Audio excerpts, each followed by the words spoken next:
The golfing world as we know it is in big, big trouble. The Diva cashed in at the Reflection Ridge Women's Member Guest, and she liked it. Oh, yeah. She liked the money.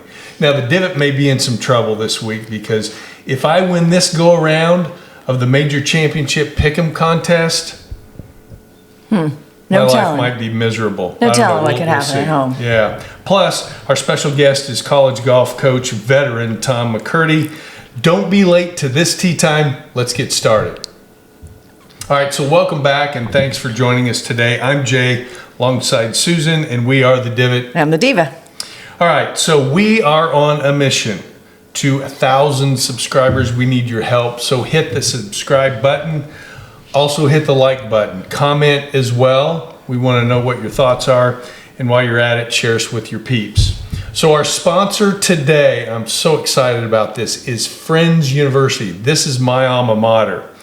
And at Friends, they have over 60 degree options. My degree was in mass communications with an emphasis in broadcasting, and I broadcasted for many years, and I wouldn't be in this chair, I wouldn't be where I am today without Friends University. So they also have scholarships for every single undergraduate, and they are the top-ranked Christian college in the state of Kansas. Visit them today at friends.edu. That's friends.edu. Thank you so much for being our sponsor. What's on the tee for today's episode? The results are in. Installment number 3 of our Major Championship Pick'em contest here on the Divot and the Diva. The U.S. Open is in the books, and we have the Pick'em results. This is the tiebreaker before we go into the last major championship, the British Open, which will be next week. The Diva and her partner Rhonda completed their second Reflection Ridge Women's Member Guest. I understand, as I said, there's some cash involved. Yum. Switching hands. We'll see what came of that. And as you can see, we have our special guest joining us in our Front 9 studio. He is Tom McCurdy, the new men's golf coach and director of golf. Welcome, Tom. At Friends University in Wichita, Kansas. We will talk college golf and how it has evolved over the years. We're thrilled to have Tom with us today. And before we get into Tom's story, Tom, just welcome to the podcast. Thank you for having me. I'm excited to be here. All right, there's no time like the present. Like I said, hit like and subscribe. Make a comment. Share us with your friends. We have new episodes out every 3 weeks or so. All right, let's jump into the Divot and the Diva Major Championship Pick'em contest. A couple of weeks ago, we concluded the U.S. Open in South Hampton, New York. So here's how this works, Tom. We do this Pick'em contest for each of the majors. So we did the Masters, which Susan won. Thank you. We did the PGA Championship. Barely. Okay, yeah, he creamed me on that one. I came back. And so here's how it works. We had a draft, 4 rounds. We broke up the starting field, assigned them their world golf rankings, split them into 4 categories. We had a 4-round draft, so each of us has 4 players. The way the point system works is if Justin Thomas finishes tied for 3rd, he gets 3 points. Xander Schauffele finishes tied for 47th, he gets 47. Let's say Keegan Bradley didn't make the cut, finished tied for 70th. His 70 points carries on into Sunday. So let's take a look at the Diva's roster. She had Justin Rose, Ryan Gerard. It's the second time this year she's had Gerard. Yes. Shane Lowry, and then the pick that I was jealous of, Alex Fitzpatrick, who's had an amazing season. So the Divot's roster consisted of Tommy Fleetwood, Chris Rayton, who's had a great year. I chose one. Yep, and he did very well for you at the PGA Championship. Okay. In fact, I think he was your top performer, but it wasn't enough. In addition to Fleetwood and Rayton, I also had the Iron Man of the PGA Tour. He plays literally every tournament, Sunjay M. And my 4th player. Oh, for the love, just get on with it, would you? Oh, there he is, Wyndham Clark. Oh my gosh. We'll get into that here in a second. All right, so how did we do? So the bottom line is...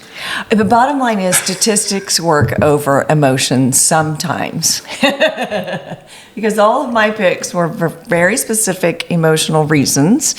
And 2 of mine didn't even make the cut. Thanks a lot, Shane. Hello, what are you thinking? And then the next week you play stellar.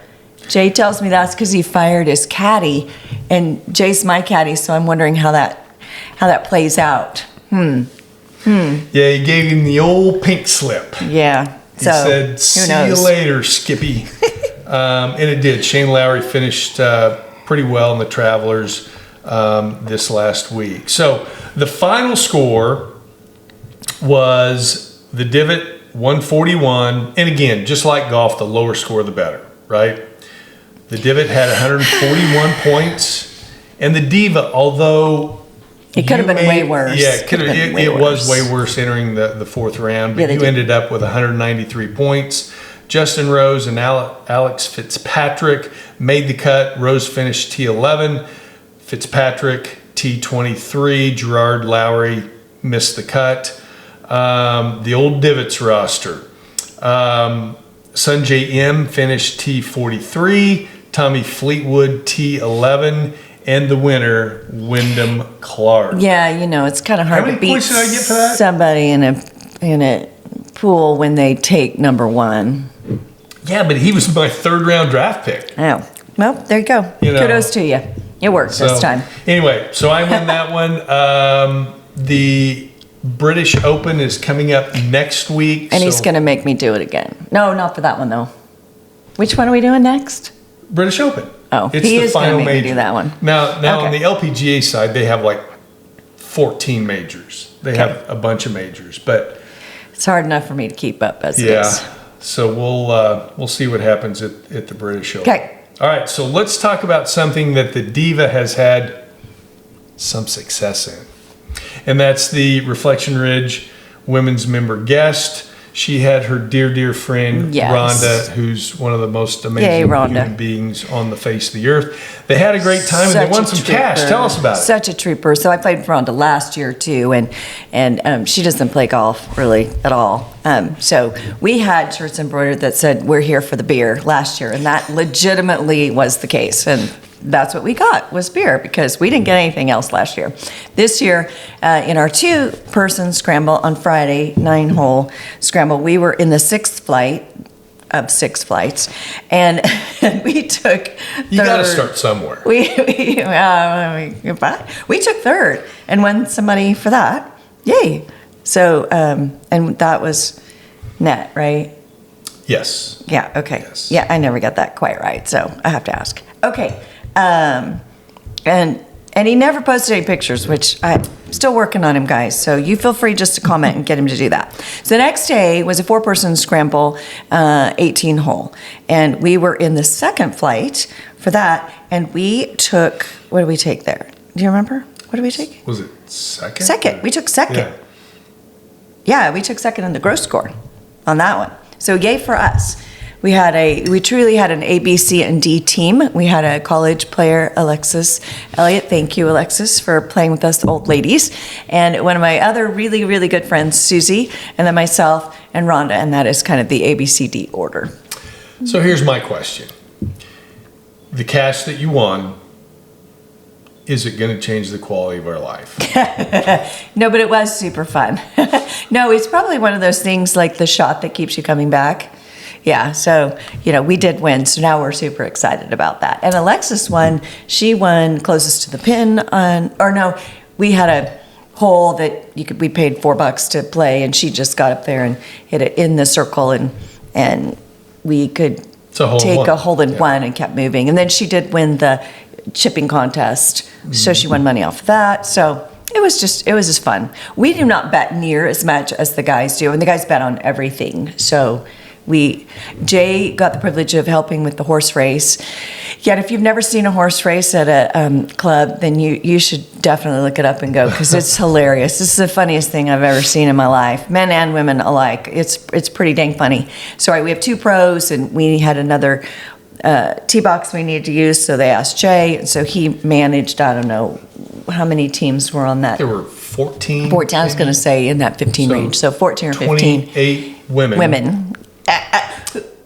Yeah, after 9 holes of golf and an open bar. Good luck with that. Jay did stellar. It was pretty like fun. herding cats, but I'm going to tell you fun. what, I had so much fun. It was really a lot of fun. We girls are a lot of fun. Yeah, but so play golf, because it is just a very social game, and it's super fun. And that's what we're all about. I mean, we're not very good. Some of us are better than others. Yeah, some days are better than others. That's why the handicap system is put in place to equalize that different component of the game of golf. And so, all right, so that's going to lead us into our special guest, Tom McCurdy. Welcome, Tom. He's the Friends Men's Golf Coach and Director of Golf. And this goes to what Susan and I believe in, and that's, growing the game of golf. Yes, I've got a very formal golf background. I was a player. I was a college golf coach.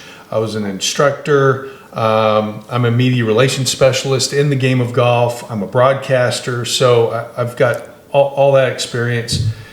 Susan nothing. I got nothing. Well, she's the star of the show, and that's what makes this show work, is because she's got this different perspective than this old guy, right? Because I'm very much a traditionalist, and she's not, because she asks questions all the time, and it actually sharpens me up a little bit and makes me think a little bit differently. And one of the things that we want to do is to bring to light all facets of golf.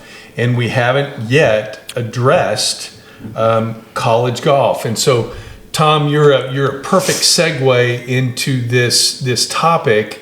You and I go back a minute.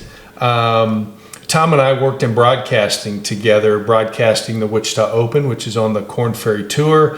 I've had the pleasure of working with one of the legends in broadcasting, Mike Kennedy. I'm the analyst. Mike is the host, and Tom was our star on the ground soldier that reported the action from the golf course, and we had a lot of fun doing that together, didn't we? That was a great time. I really enjoyed it. Yeah. Did he call you a star back then, or is he just buttering you up now? No, this is for the podcast. You just have to put everything in perspective. Entertainment purposes only. Exactly. Don't try this unless you're a professional. Tom did a great job, and he only did it for maybe 2 or 3 years because, and I felt like the jilted, Dear John letter, because every year after that, first 2 or 3 years, I'd call Tom and say, "Hey, we on again this year?" Well, I've got some recruiting trips. I got to recruit, and I got to recruit. And I'm like, I remember those days when, especially the first part of the summer, a lot of great tournaments are going on that you want to go see kids play. But I totally understood. But our broadcast was much better when Tom was a part of it. So let's talk about your background, Tom. You've been involved in women's. Let him tell us. Okay. You tell us. Give us your resume. Let Tom talk. Okay, so I've been coaching college golf for 30 years. Started as an assistant coach at Eastern Washington University, and then moved to Washington State University, where I was assistant coach for the men and the women's programs while finishing my PGA certification at the University Golf Course. From there, I moved to Flagstaff, Arizona to coach Northern Arizona University women's golf program in 2001, and then finally at Wichita State in 2008. Married, have 2 little babies that we drove out in our minivan all the way out from Arizona. Oh, and driving across the prairies, I've never seen flat like that before in my life. It's a flat putt, isn't it? Oh my goodness! Yeah. Oh wow. Not a lot of break going across the Oklahoma or Texas panhandles. There's no water, wind, water to gauge either which direction it's going to go. So I was coaching the women at Wichita State for the last 18 years until about a month ago when I started coaching the men's program at Friends University. Wow. So a lot of years. on one hand, sad news. But on the other hand, it was great timing for you. So talk us through the feelings and emotions of letting go a program that you spent 18 years building and then transition to this new, great, exciting opportunity with Friends University. An absolute mixed bag of emotions and experiences. The 18 years at Wichita State coaching the women were fantastic. Very much supported by the administration through so much. The women on the team, always fantastic. And this crew that we had the last couple of years really was, coaches don't have favorites, but I'll just say I liked them a lot. We had some young players returning that I was very excited about. We had a couple signees that were coming in. The program was set to really start making a good move forward. And then when they let the program go, the hardest part was trying to find new homes for the girls that were coming back or the new 2 freshmen.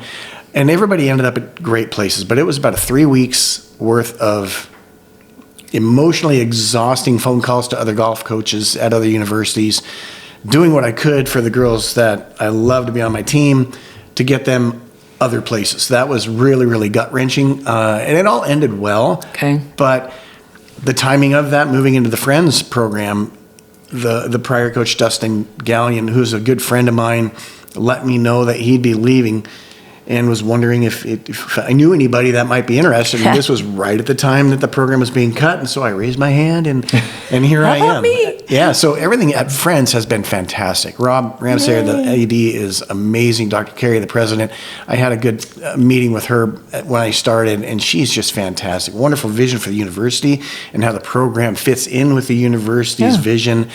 Everything has been really, really just seamless so far. I just can't wait for the guys to get on campus and get going.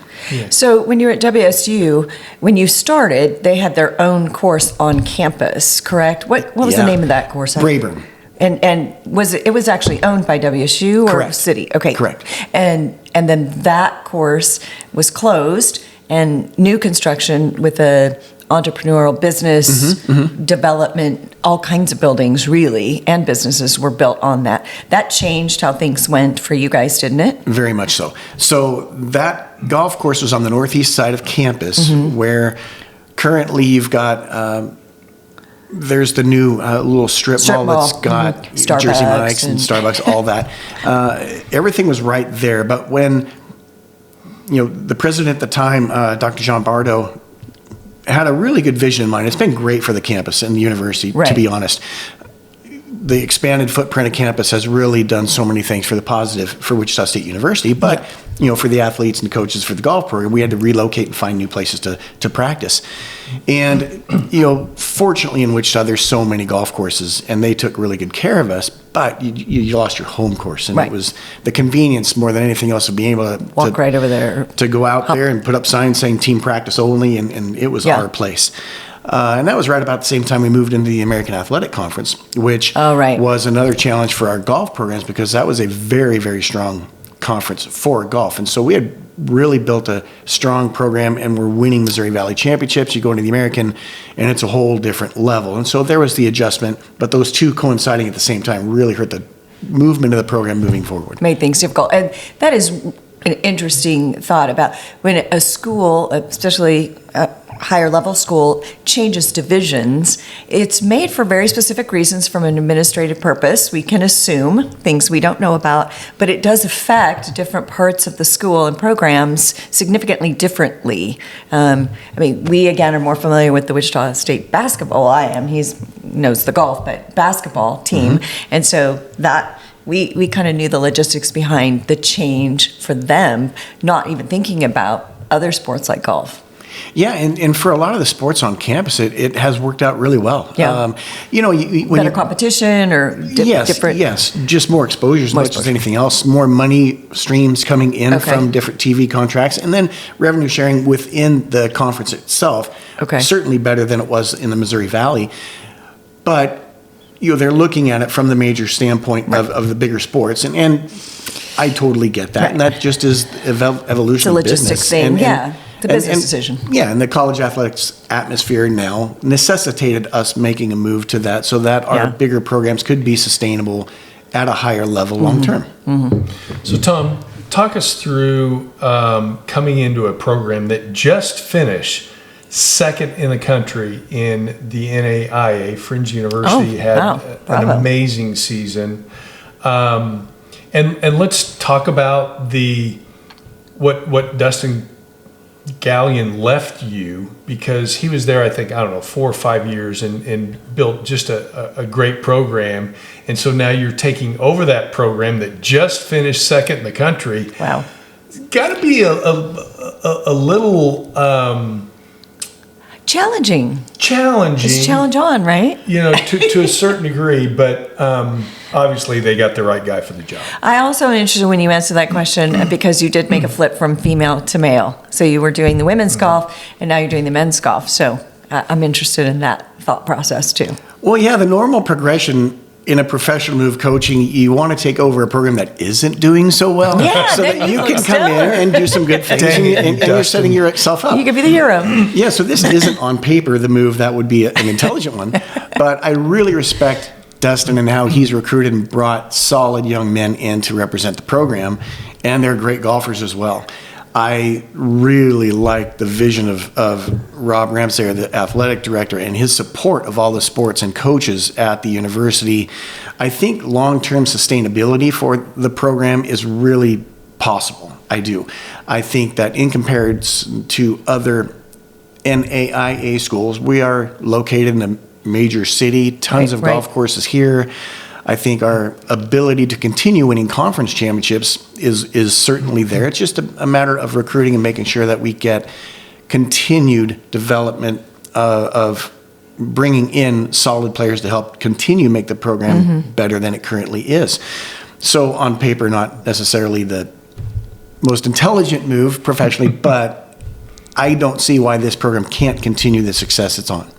And where does Friends practice? Crestview, Auburn Hills, Tallgrass, Crestview primarily, and they've got such a fantastic practice facility out there. 36 holes, 2 different golf courses, but they have a large enough footprint of practice facilities where the guys can get out there, spread out a little bit without getting in the way of the members to disrupt what's going on a normal business day for them. But you also brought up the change from the women to the men. We'll see. I used to coach men, but it was 25 years ago at Washington State. Lots has changed since then, my friend, a lot. Yep.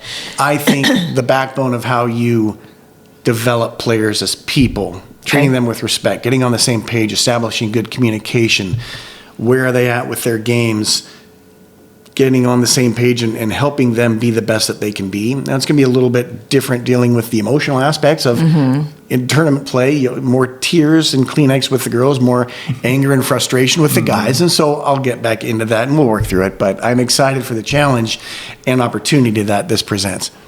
All right. Super. Here's what I want to know. So you are in our home. So pretend that I am a prospective Fringe University golfer. What's the balance of that selling conversation about coming to Fringe University for all the great things that the university is about academically and the culture and everything, and then also wanting to be competitive in the arena of golf? What is that conversation? What does that look like?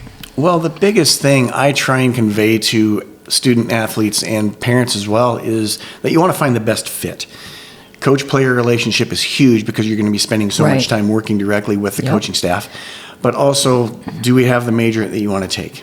Does the vision of the university and athletic program fit where you want to go and what you are all about? Oh, is the college education important? Oh, that's a thing. It's a thing. I've heard of it. It is a thing. Yeah. It's if things line up where they want to study what you have, if they know they're going to get support and golf facilities, location, the quantity and quality of golf facilities, but support within the building as well. Do we have a good strength coach? Do we have a good academic program where they can get support there? The coach is central to all of those pieces getting connected. Navigating I deal with the golf specifically, but I'm also the person that the student athletes can rely on to, okay, coach, I have this problem. Okay, well, I can take you over to this person and they'll be able to help you directly with it.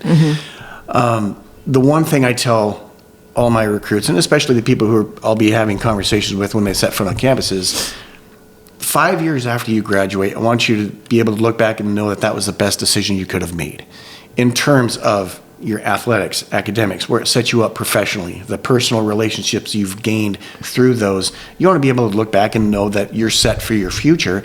And I think we might get into the conversation about transfer portal, but I want to make sure that the kids come, stay, and are satisfied with their experience. And that, because that was going to be one of my next questions, was how has the NIL situation influenced how coaches behave and how they recruit? It is really interesting in 2026. Yeah. The transfer portal, there's more athletes in the transfer portal year by year. I'm not an opponent of the transfer portal because I think if a student athlete just misjudges or they get to a place that's not the best fit, give them an opportunity, maybe one time, to get to another place and finish out well.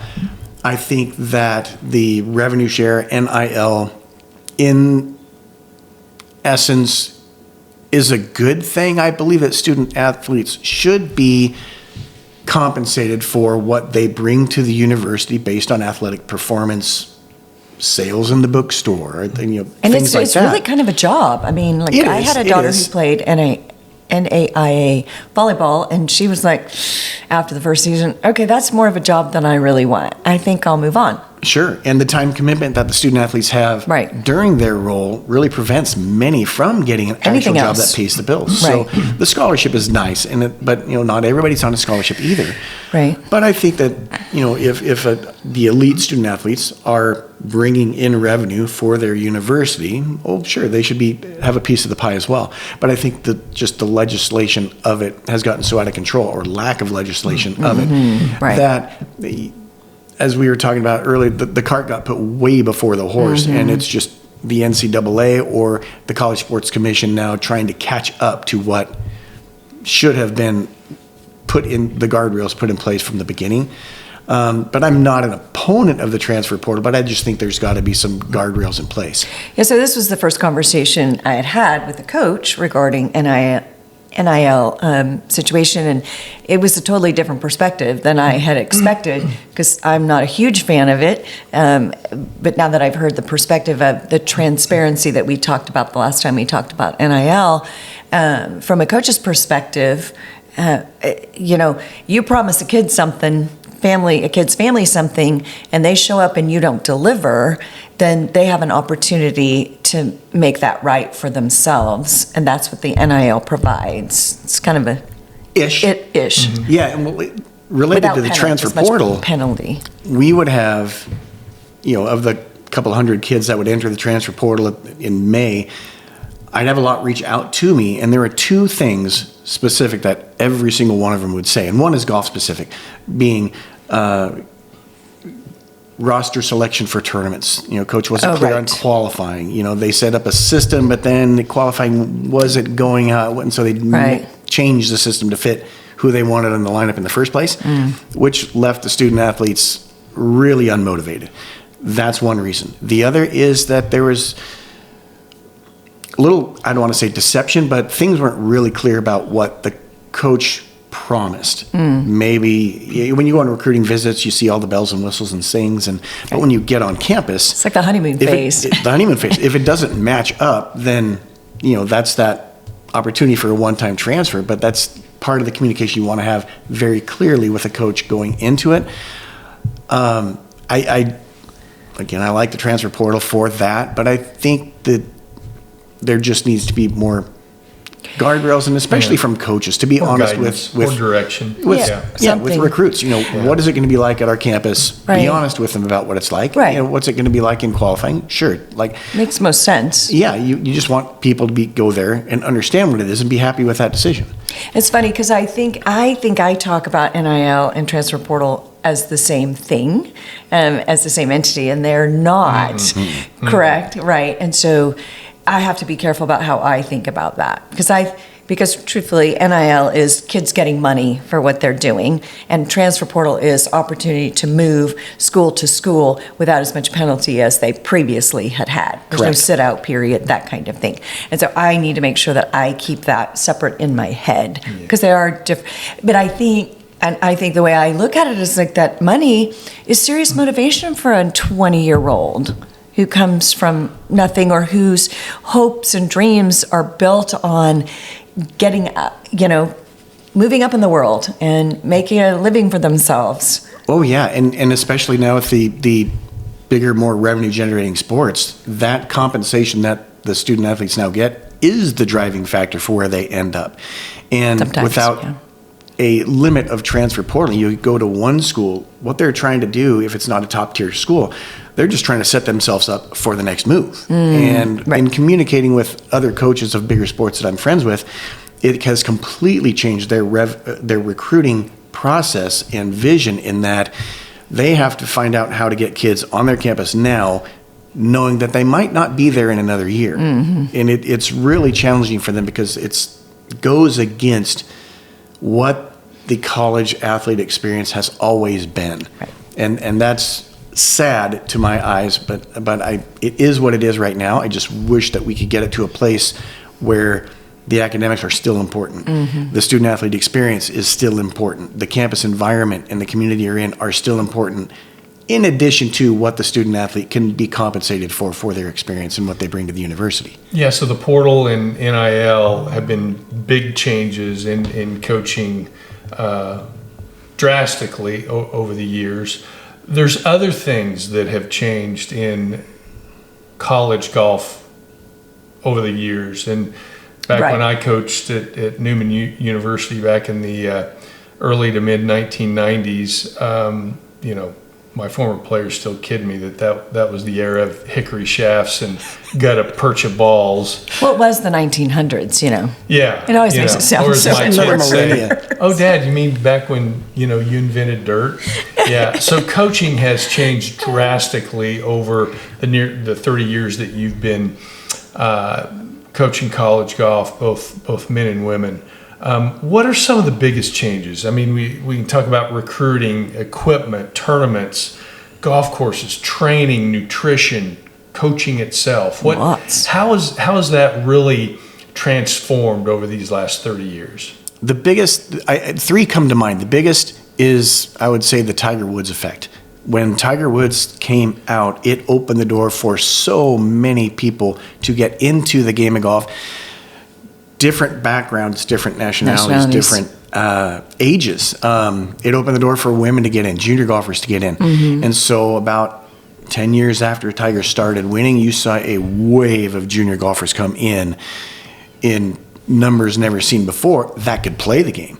The next thing would be the technology. The golf balls are nuclear. Now they just go forever. The equipment is so much easier to hit than it was back in the day, which has Praise made God. on the For us newbies, us old newbies. and golf courses by design have not kept up in large part, especially as far as how far Right. the guys hit the golf ball now. They're Right. driving some par fours. Every par five is reachable in two, which was not by natural design. I would love to see golf courses get longer, to tell you the truth, just to be able to have the golf courses play as they should with par fours and par fives. And the other one is, I lost my thought. Here we go. Nationalities, Yep, technology. there we go. The major changes. Yes, facilities. Facilities. On-campus facilities especially. You've got, everybody's got an indoor facility. Some of the golf courses at Power 4 schools are pretty elaborate. I think Alabama just built a $48 million golf facility on campus. Good heavens. I mean, yeah, that's a different thing. It's big boy golf. Oh, I now. just heard an advertisement for Florida women's golf school. And I can't remember the details, but I was shocked. It's sick at what these facilities are today. Sick as in a 30 positive. Yeah. Yeah. Positive. 36 years ago when I got into college golf coaching, I advertised that we had an indoor program. Our indoor program consisted of this artificial cup. turf mat hitting into a net with the backdrop of a pad that you see at the end of a basketball court at a high school gym. That was our indoor facility. So it's just gotten so technical, in good form, because it's just produced some amazing golfers that we've had the honor of watching over the last few years. Oh yeah, I think the training technology with TrackMan and what you see on just on the TV broadcast, you see how they use technology to give the viewer a much deeper insight into how the golfers train and what leads into their scoring. Very different than back in the day, for sure. So at WSU, you were there for a very long time. It has a very eclectic student body. So there are multiple nationalities. I worked in the student health clinic for a while, and I'd see every room was a different country represented. It was super fun. I'm also wondering, though, being an older golfer, starting late, did you have any older golfers on the team? I mean, like, if you're a student, you can try out for golf, right? I mean, even if I'm what do you call that? Walk-on?